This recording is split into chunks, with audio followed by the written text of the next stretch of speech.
n'ubundi rero reka ngo suhuze inshuti yanjye kandi muvandimwe wanjye unteze amatwi uyu mwanya ngushimira n'ubundi kudahwema kuba uri kumwe natwe umunsi ku wundi.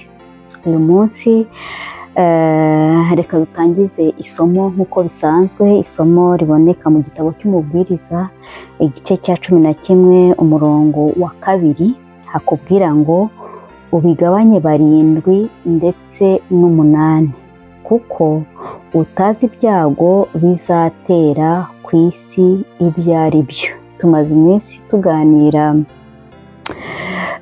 ku biganiro bitandukanye, ariko uyu munsi nahisemo kukwibutsa n'ubundi ikintu nusanga kikureba rwose ukiteho.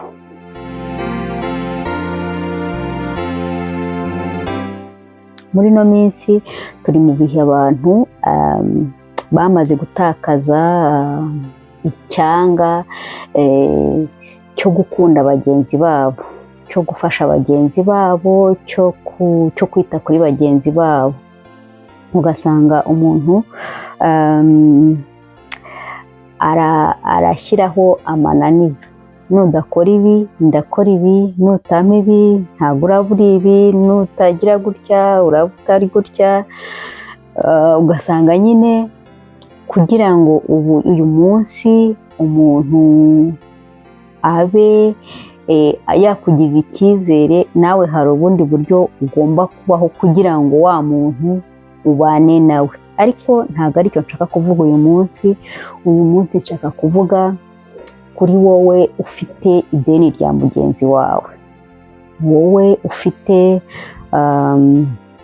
ideni mu bifatika ry'amafaranga, wowe wambuye mugenzi wawe.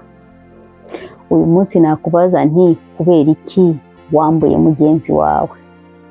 Kubera iki mugenzi wawe yakugiriye icyizere akaguha amafaranga uyakeneye, umuririra, umutakira, uyu munsi ukaba udashaka kumusubiza amafaranga ye?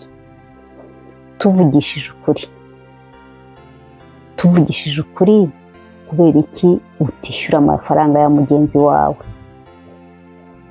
Wamubwiye ko uzayamuha mu cyumweru kimwe, ntayo wamuhaye.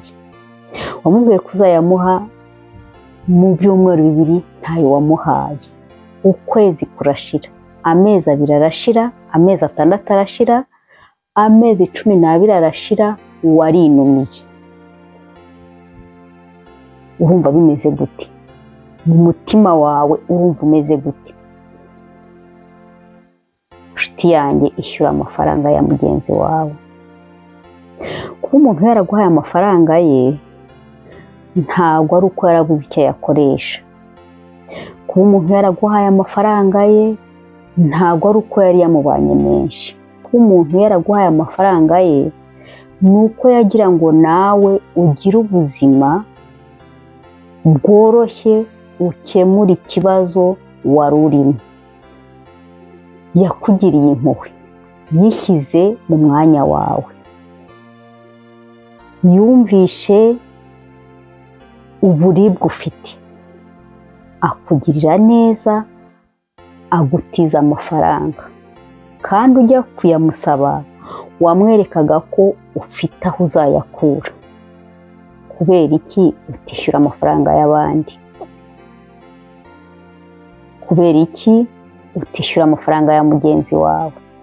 Nimba atari ukumunaniza mu bwonko, nimba atari ukugira ngo umuteshe umutwe, kubera iki utamwishyura?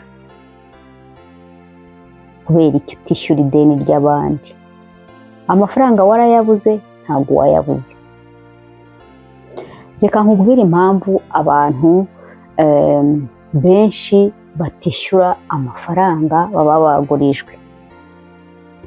Umuntu akugezaho ikibazo koko ukumva ko ari ikibazo gikomeye, kandi ntago amafaranga yakwa burya buri wese. Amafaranga uyasaba inshuti yawe, uyasaba mugenzi wawe, uyasaba umuntu koko uzi ko agufitiye impuhwe. agukunda, akwitayeho, akwifuriza ibyiza. Ikiba rero ni ikihe? Ni uko akenshi abantu bambura amafaranga ni abantu bakoresha amafaranga icyo batari bayasabiye. Ukabwira umuntu uti rero ndashaka kugura agasima, inzu irimo kuva, ndashaka kugura amabati, kandi dore imvura ni nyinshi rwose iranyagira n'abana banjye, none mbabarira ungurize amafaranga 10,000 ngure ibati ndisubize ahari kuva icyo kibazo, mbe nkikemuye uno munsi, ejo nzabona amafaranga mu kimina, nzahembwa ku itariki iyi n'iyi, ayo mafaranga nzayagusubiza. Kubera icyo utayasubiza? Ikiba ni ikihe? Ni uko akenshi uba ubeshya, ntabwo ibati riba ryavuye, ntabwo umwana aba yabuze minerivare yo kujya ku ishuri, nta nubwo muba mwaburaye. Oya, ahubwo uba ukeneye agatelefone keza kugira ngo ejo mu kimina uzabereke ko hari aho wageze. Uba ukeneye kwereka bagenzi bawe ko nawe hari ikintu wagezeho. Umuntu akaguhereza amafaranga aho kugira ngo uyakoreshe icyo wagakwiriye kuba uyakoresha koko uyasabiye, ukajya kugura igitenge, ugahita uyafatamo icupa, kandi nimba ibati bakubwiye ko rigura 10,000 ugakuramo icupa ry'1,000 ry'abati, ntabwo uraba ukiriguze kuko usigaranye 9,000 kandi nta yandi mafaranga ufite. Amafaranga ukayarya utyo mpaka gushiranye, ukavuga uti nshaka kugura agahene nkakorora, ejo zikaba 2, rwose amafaranga nzagenza gute? Nzayakwishyura. Uwo amafaranga yakugeraho ugahita ujya kugura ihene ibazi kugira ngo urarire akanyama wirarire. Ntabwo ari byo, tutagiye no mu nzira za gikristu, tutagiye no mu buzima budasanzwe, tutagiye no mu kinyabupfura, ntabwo ari byo.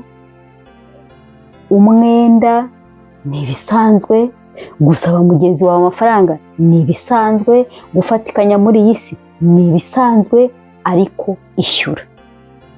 Ntugasabe umuntu amafaranga, ntugashyireho umuntu umutwaro w'amafaranga ngo ayakugurize, hanyuma nibigera ku munsi wo kwishyura nawe aze kukwirukankaho. Ntabwo ari byo. Kandi warangiza ukajya ugenda mu nzira nk'umuntu mwiza, ukajya ukomeza kumuhunza amaso, ni naho bwa bucuti bugenda bugacwendeka, abantu bakaba bagendanaga, abantu bakaba bavuganaga, abantu bakaba bari inshuti, ariko ku munota wa nyuma ukabona batakigendana, ukabona batakivugana, ukabona nubwo bavuganaga baseka bishimye, ariwe muntu wawe, ariwe muntu muvugana, ku munota wa nyuma ukabona bantu ntibakivugana, kubera ko wagujije amafaranga y'umuntu, uragenda uyiryoshyamo, uragenda uguramo ibyo utakakwiriye kuyakoramo, hanyuma urangije umuhunza amaso yawe uyajyana ku ruhande kuko ntushaka kumureba, kuko waje mu buzima bwe wigira umuntu mwiza, wiyerekana neza, wigira igitangaza, kumbe wari ukeneye kuzamuhemukira umunsi umwe. Ntabwo ari byo. Ndanakwinginga kugira ngo niba ufite ideni ry'umuntu runaka mwishyure, cyangwa se ufate telefone yawe umuhamagare, umubwire uti ntabwo nabonye ubushobozi bwo kukwishyura mu bihe byashize, ariko kuva uyu munsi ngiye gutangira kukwishyura, umbabarire naragukereje kubera impamvu zitandukanye, ariko uyu munsi ngiye gutangira kubikoraho.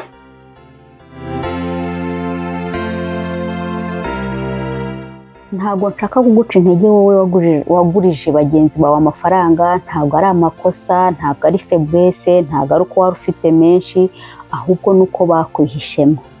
wari ubizeye, wari uzi kuri kubagirira neza, ariko kandi ntunacike intege kubera yuko wagize neza. Kandi ntabwo twitaye yuko abantu benshi usanga bavuga ngo ngirira neza nawe Imana izakugirira neza. Oya, ntabwo ari byo, ntabwo ari byo. Imana koko izagirira umuntu neza, nawe izakugirira neza, ariko wimutega umutego yuko nagirira neza undi muntu uzamugirira neza. Mu minsi yashize twabonye yuko gutanga bizana umugisha kurusha guhabwa. None se ni wowe wanze uwo mugisha? Please, mwishyure amafaranga y'abandi. Abantu murimo imyenda, bagenzi banyu, mubishyura amafaranga yabo. Gumana ibyawe, tanga iby'abandi. Gumana ibyawe, tanga iby'abandi. Amafaranga watse mugenzi wawe, umwesikorotse cyangwa se ufite uko ubigenje, shaka uburyo wishyure amafaranga y'abandi. Ngira ngo mwene Siraki igice cyaho cya 13:2 harakubwira ngo ntukihe umutwaro ukabije kuremera. Ntukihe umutwaro ukabije kuremera, kandi ntuzacudike n'umuntu ukurusha amaboko n'umutungo. None se ikibindi cy'ibumba cyacudika gite n'ingunguru y'icyuma? Ingunguru yazakigwira kikajanjagurika. Ngubwo ubuzima turimo. Dushaka kubaho ubuzima butari ubwacu. Dushaka kubaho ubuzima bwa bagenzi bacu. Dushaka kubaho ubuzima bw'inzozi zacu, mu mafaranga atari ayacu, mu bushobozi butari ubwacu. Ntabwo ari byo, ntabwo ari byo. Gerageza kuva uyu munsi, gerageza dutangira umwaka mushya muhire, gerageza kubaho mu bushobozi bwawe. Gerageza kubaho uvugisha ukuri. Mugenzi wawe numwaka amafaranga, uyamwake, uyakoreshe icyo wagombaga kuyakoresha. Nimba wamubwiye ko uzamwishyura mu gihe runaka, mwishyure. Niba bitakunze, mubwire, ariko nabyo ni amakosa. Ni amakosa rwose. Ntago nari ngamije kugucira urubanza. Ubucuti ni ikintu gikenerwa, ni ikintu gikenera entretien, ni ikintu gikenera gusigasirwa. Ubwo uzahitamo kugumana amafaranga cyangwa se gutakaza inshuti. Ariko wirebe, urebe imyaka ufite, urebe inshuti umaze gutakaza kubera kubambura amafaranga yawe. Nurangiza uvuga uti mu myaka 20 iri imbere nzaba ndi kumwe nandi, kandi aribwo ukeneye abantu. Ntabwo ngucira urubanza, ariko itekerezeho. Twese turabizi ko nta myaka 100 dusigaje. Twese turabizi ko mu mwaka wa 2100 tutazaba tukiriho. Ariko se kugenda ufite ideni ry'umuntu mugenzi wawe, w'inshuti yawe, waramutakaje ubitsa amafaranga ye, ni ukuvuga ngo wahisemo amafaranga kuruta ideni. Ihutire kwishyura ideni ry'abandi. Ihutire gukemura ikibazo ufitiye mugenzi wawe. Gira amahoro.